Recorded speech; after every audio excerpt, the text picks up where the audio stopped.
Hello everyone, myself mister Daya. और आज हम लोग स्टडी करेंगे कूलाम का नियम।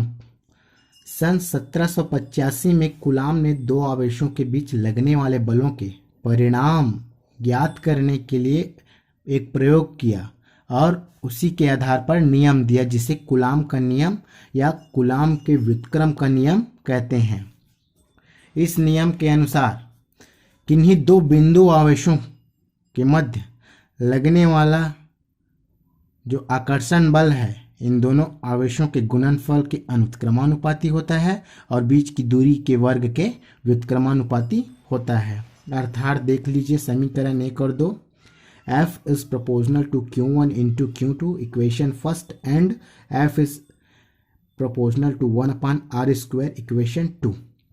दोनों समीकरण को कंबाइन करेंगे तो F is proportional to Q1 into Q2 upon R square।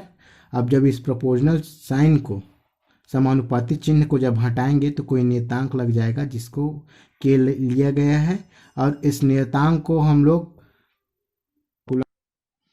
जहाँ के एक नियतांक है और ऐसे पद्धति में वायु या निर्वात के लिए के का जो मान होता है 1/4 पाई एप्सिलॉन 0, और इसका जब पाई और एप्सिलॉन 0 का मान रखेंगे तो ये हमें प्राप्त हो जाएगा 9 × 10⁹ वायु या निर्वात के लिए, जहाँ एप्सिलॉन नॉट या एप्सिलॉन 0 निर्वात या वायु की विद्युतशीलता है।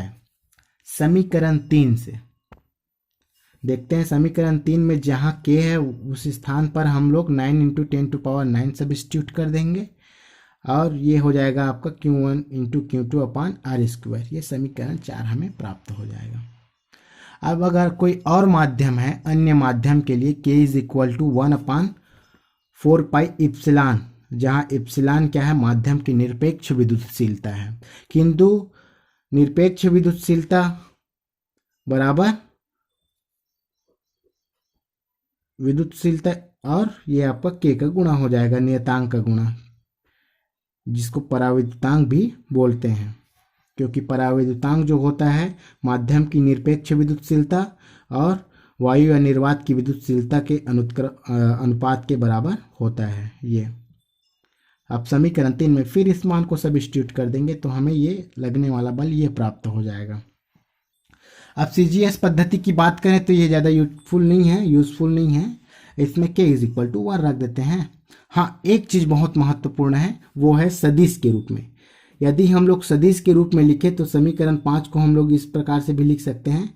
Vector F = 1/4 pi epsilon 0 K × Q1 Q2 upon R square dot F cap. चूंकि एकांक सदिश बराबर क्या होता है हमारा, vector upon modulus of vector,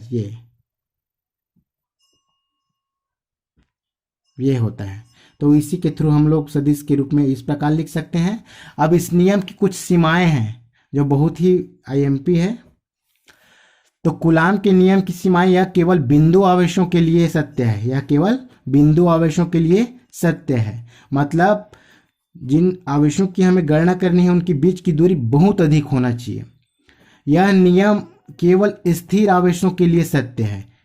यह नियम अधिक दूरियों 10⁻15 से कम और से कम दूरियां के लिए सत्य नहीं है।